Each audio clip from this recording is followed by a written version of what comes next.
Hello everybody and welcome back to the Dragon's Library. So today we're going to be talking about a video game, and it's Avowed.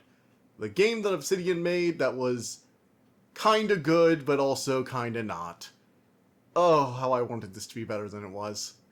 However, before I get into my opinions on it, let's go over what the hell Avowed is. So, for those of you who don't know, Avowed is a new action RPG developed by Obsidian Entertainment. Now, if you don't immediately know who Obsidian is, let me just explain. They made Fallout New Vegas. That's all you need to know. They've done very good work over the years, and they have a good team who are known for having very good writing, in particular, in their games. They did Knights of the Old Republic 2, Neverwinter Nights 2, the requisite Fallout New Vegas. They worked on the South Park game as well. They've done a lot of really cool stuff.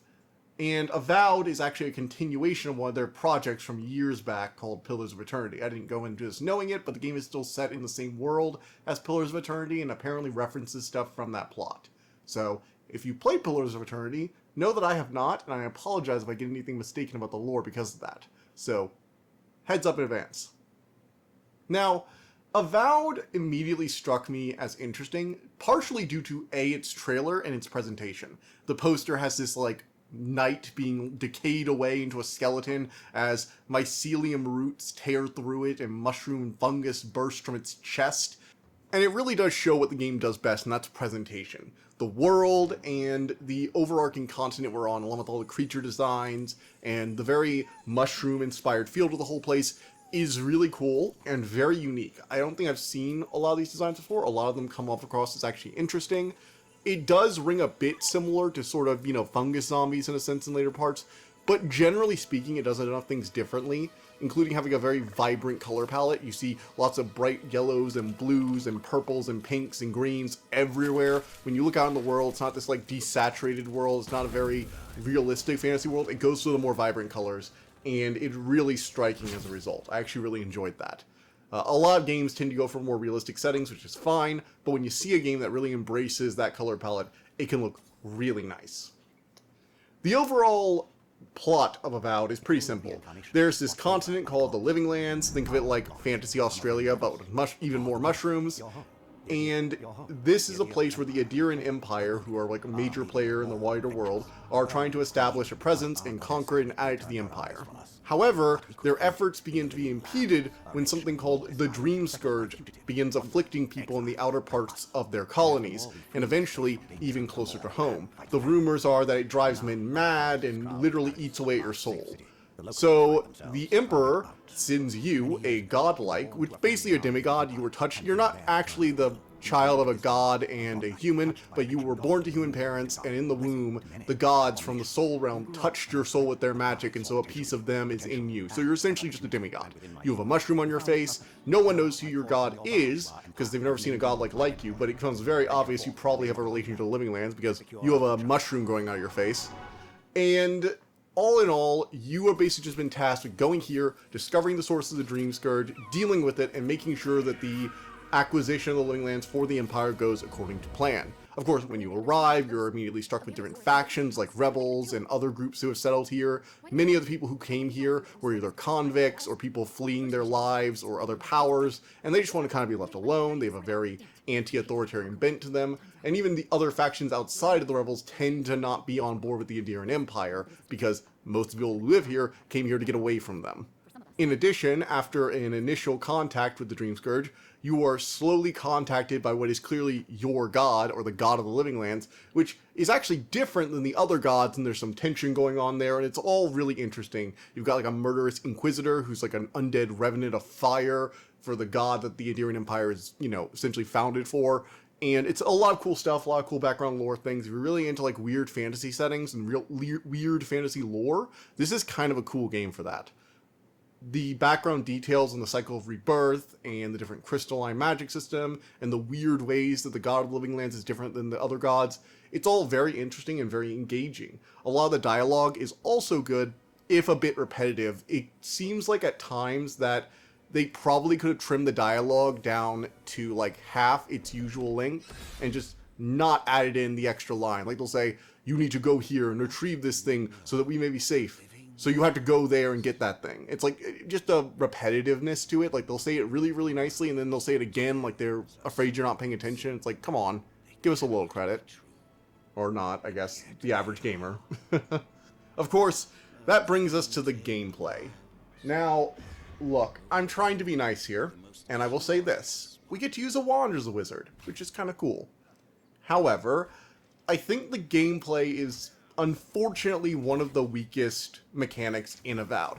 Although, specifically, it's the combat gameplay. I think a lot of the puzzles and quests are actually pretty cool. One of the repeating quests you give is the thing where, you know, you get a picture of the landscape and they'll show you where a chest is, and you have to go retrieve it.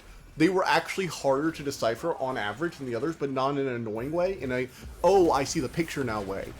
I really liked those. They didn't have quest markers, and they were very nice for just exploring the world. The world itself is really cool to explore. It has underlying mysteries that you want to uncover, like this strange godless people who used to live here, and lots of different ruins and locations. There are different factions, different things happening in the environment. There's a sort of emphasis on doing side quests so that you can do them before a main act change quest, which is really good. I've always liked those. You should be encouraged to do side quests before you continue the main quest because it helps flesh out the game world. All that's really good. The combat, though, is just so annoying. Again, to give more pluses, I do like that there's kind of a mix of, like, different options. You can do, like, flintlock-style pistols. You can do wands and magic and grimoires, which help you cast spells better. You can do axes and swords, all of which have different effects. And the elemental effects, in particular, are kind of cool.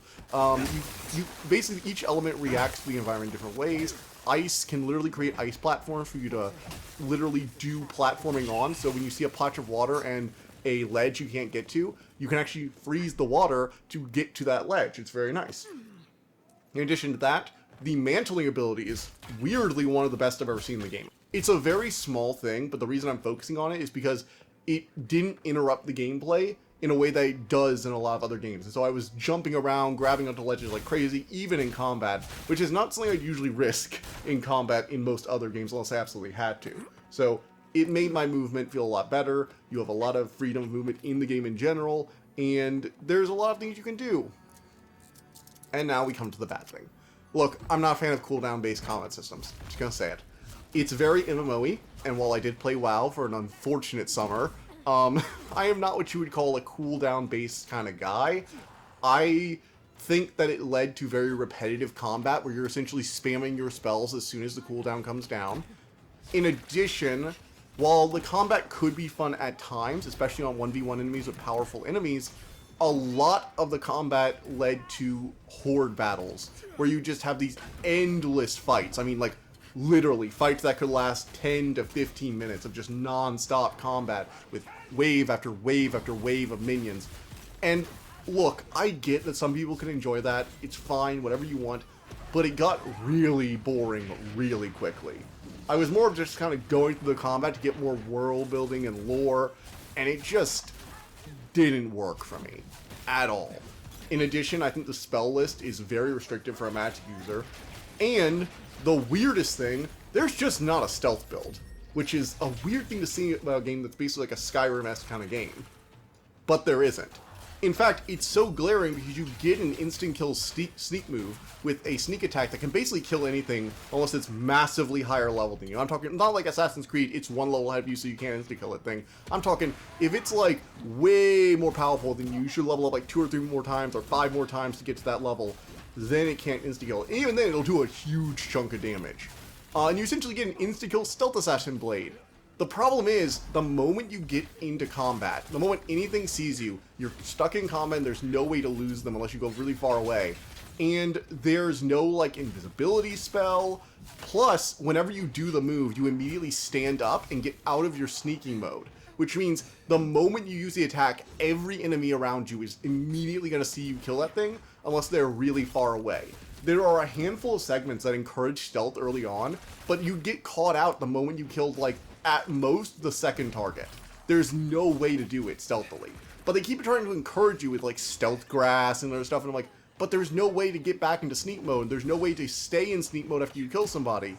And even if you kill somebody with your weapon, you don't get a huge sneak bonus, and the ranger class seems more based around, like, movement, stunning and bow and arrow kind of stuff, which is just weird. It felt like at first they wanted to have stealth in there, and they just kind of cut out all the stealth stuff. It felt odd. Moving on from there, we have like the graphics. They're alright. They're pretty good. They're nothing to like write home about. This isn't a graphical powerhouse, but it looks good enough. I will say their character designs ranged heavily. The weird fish people were kind of cool. But I don't even know what you call these things anymore. I forgot their name. But there's this fantasy race where they're like these furry creatures with these big ears. They have hair and fur, and the fur is like weirdly patchy on their body.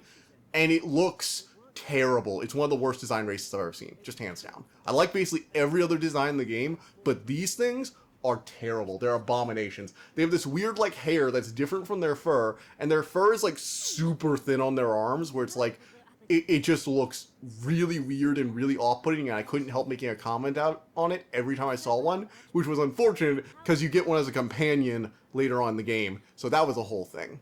As for the companion side quests, they were pretty cool. I liked them, they had good character arcs, and in general, all I could really say is I wish we had more stuff going on with them. Like, the stuff they had was good, but it was a little low to the ground. And it kind of brings me back to my general problem with this game. There's a lot of really good ideas and really good moments, but it almost feels like a early demo version of a game, you know? Like, it's lighter on the features, the combat's a little stiff still. It feels like the whole thing needed another round of refinement and to be built upon a bit more. I will say this, though, about the story.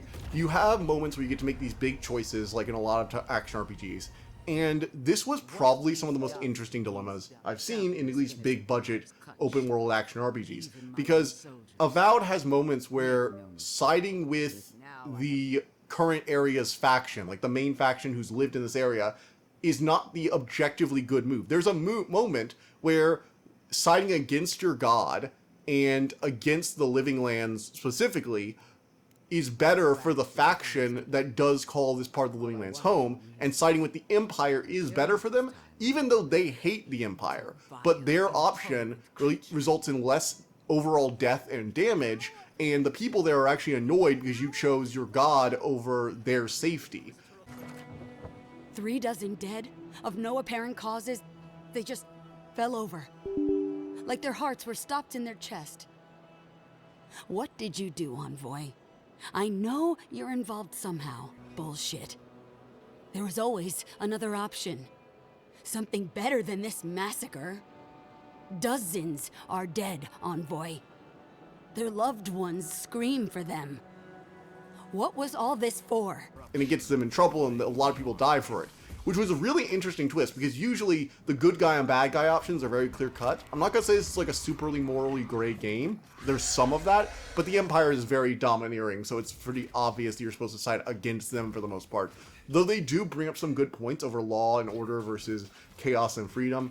There are some of that, but generally speaking, when that comes up, you're supposed to side with the freedom faction over the authoritarian faction. That's just how it goes in most games. However, I do applaud them for making at least a few of the choices more morally neutral, especially once you go after that to the Dwarven Fortress area, where it's about maintaining the traditions or allowing it to be destroyed for the betterment of the people who live there so they won't feel bound to those traditions anymore. It's an interesting dilemma, and I liked it. Overall, good story, weak combat, decent gameplay otherwise, mid-tier graphics.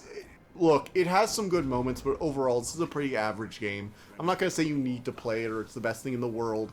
I don't know how good a Pillars of Eternity was, so I don't know if this is a bit of a disappointment for anyone. But overall, I'd still say Avowed has a lot of the stuff that makes Obsidian a good game developer. They clearly put a lot of passion into both the designs and the story, and they clearly had actual ideas when they were building this game. I didn't think this is a game that just got shat out for no reason. It feels like a game that needed more refinement, but it still feels like a good project with a lot of interesting ideas behind it, and that's always something interesting to see in this day and age. So thank you, Obsidian, for giving us another memorable, if not great game. Finally, we have the out card. Hey guys, glad you guys stuck around to the end. It's good to see you all. Sorry things have gone a little delayed. This video has gotten delayed multiple times. Sorry about that. I'm using a new video editing software, DaVinci Resolve, and my god, it took a while to go through all the clips using it. I had like, what, 10 videos of like 2 hours each, so around 20 hours of video for the gameplay footage to scrub through. Took a while, and I was also just learning how to use the editing tool, so I'm sorry, whenever this comes out, it comes out. But I'm hoping to get it out before May ends. It's, for reference, when I'm recording this, it's already been like 2 weeks, and I've had a rewrite, so yeah, it's gonna be a little delayed. After this comes out, though, I'll be starting work on my Faithbreaker book review. I've technically already started work on it, compiling my notes and everything like that, and I should have a script and then a recording done soon. So I'll probably be working on that as I'm working on this, and hopefully have it out soon after. I know I've said in the past, but I really am trying to get back to my regular schedule. It's just switching over to DaVinci Resolve has been a lot. On top of that, once the Faithbreaker review is out, I'll probably be either like mid or late June, and I'll be doing a sort of double retro movie review for Lilo and Stitch and How to Train Your Dragon. Now, those videos are going to be a little weird because I'm either going to be doing a retro review of the original movies or a review on the movies themselves if I think I have enough positive things to say about it, because I want to talk about positive stuff. I want to talk about things that enjoy me and recommend you stuff I think you should actually watch, rather than being another YouTuber who just rambles on about how live-action remakes suck. We already know they suck. We don't need to hear it for the umpteenth time. So, yeah. If you don't know, I also stream at 7:30 Central Standard Time on Twitch and YouTube, primarily on YouTube, but I also have the stream up on Twitch if you want to go watch there. Currently, I am streaming Little Witch No Beta and Claire Obscure Expedition 33, and you should definitely look for an Expedition 33 review when it comes out. Seriously, I'm definitely going to be talking about that game because it's so sweet! Moving on to the out card, we have a subscribe board. Click on it, go to my channel, and subscribe. It's seriously mean a lot. We're already up to like 270 subscribers. And then you can go to my channel and find stuff you want, or click on the video YouTube recommends. Might recommend you something you want to see. So click either of those, and I will see you all next time. Bye!